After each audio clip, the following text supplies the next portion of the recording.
This year, the Volvo Cars Safety Center Crash Lab celebrates its 20th anniversary. At the time of its opening, it was the most advanced crash lab in the world, and in many ways it still is today.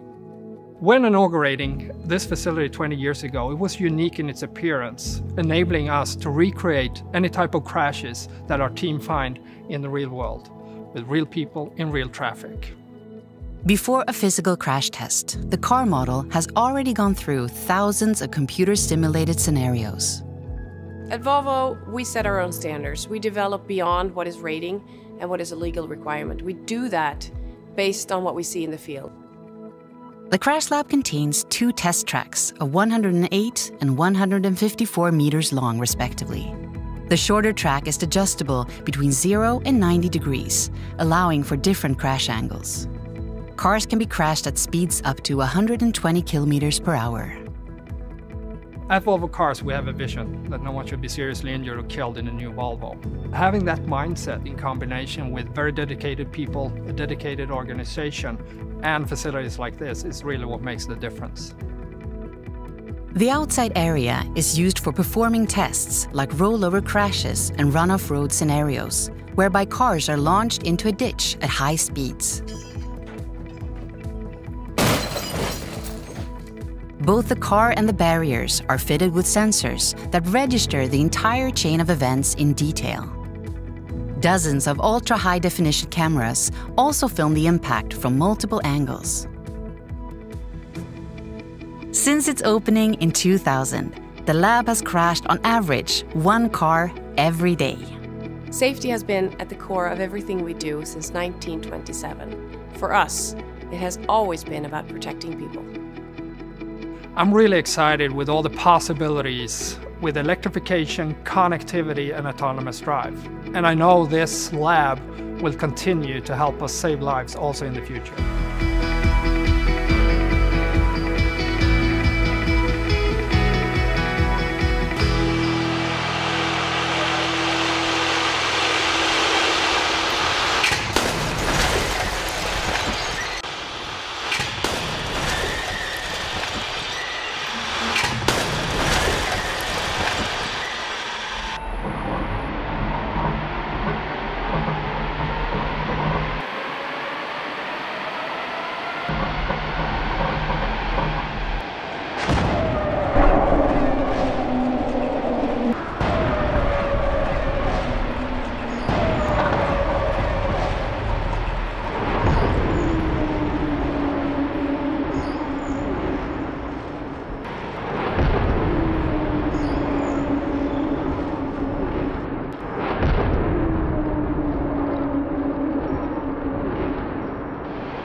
Ready? 3, 2, 1, go!